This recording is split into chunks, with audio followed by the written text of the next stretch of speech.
ऊंचे स्वर ना निकालती तो मैं यहाँ क्यों आती? मुझे ऊंचे स्वर निकालने का कोई चाव नहीं है पार्वती, पर मैं देखती आंखों से तुझे अंधकार में नहीं जाने दूंगी। तुम्हारी आंखों में जो देखा वो अंधकार नहीं, भ्रम है, भ्रम। एक बार लाल में चलकर देखो, भ्रम दूर हो जाएगा। अरे भ्रम मुझे ही क्यों होता है, तुझे या किसी अन्य को क्यों नहीं होता? पार्वती अथवा अन्य किसी को कोई शंका नहीं है, और तुम्हें शंका के अतिरिक्त कुछ नहीं दिखता। रानी, अपनी पुत्री पार्वती की बात मानो और भगवान शिव को शंका रहित मन से देखो, तब सभी कुछ स्पष्ट, सुंदर और श्रेष्ठ होगा। हाँ महारानी मैना, शंका का वर्ण काला होता है। यह मन की आंख पर चढ़ जाए तो सब कुछ काला और क्रूर दिखाई देता है। आपने क्या मेरे साथ कोई नया छल करने की योजना की है? मैना रानी, क्या मैं तुम्हारे साथ छल करूंगा? कुलपति, आप पूजनीय है, आदरणीय है। मैं स्पष्ट कहने की दृष्टता की क्षमा चाहती हूँ, और सत्य तो यही है कि देवताओं के हित के लिए अनेक बार आपने असुरों के साथ छल किया है। केवल असुरों के साथ?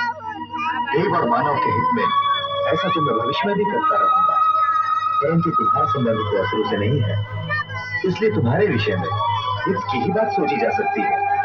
और तुम्हारा हित इसी में है कि तुम शिव शंकर के सत्य स्वरूप को जानो और मानो।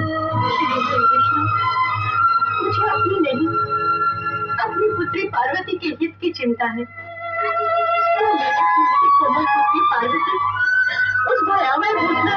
मैना रानी, जिस पुत्री के हित और मोह में पड़कर तुम बार बार भोलेनाथ को अपशब्द कह रही हो, उस पुत्री से भी तो पूछ लो कि उनका रूप कैसा है। क्या हम सब पार्वती का हित सोच भी सकते हैं? यदि भोलेनाथ का रूप विकराल होता तो जगत की चिंता करने वाले श्रीहरि विष्णु स्वयं इस विवाह से चिंतित होते। यदि अभी तुम्हें विश्वास नहीं है तो अपनी पुत्री पार्वती से सत्य जान लो, क्या वह भी तुम्हारे साथ छल करेगी? तो पुत्री की बात मानकर द्वार पर चलकर एक बार वर राजा को देख एक बार जाके देख लेना।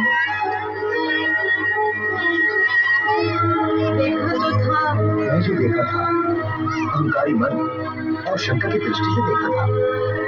अब अपनी पुत्री के पति, अपनी जामाता और वर राजा के मंगल रूप को देखकर तुम्हें सब कुछ सत्य और सुंदर दिखाई देगा। हाँ मैना रानी, यदि मन और दृष्टि में सुंदरता हो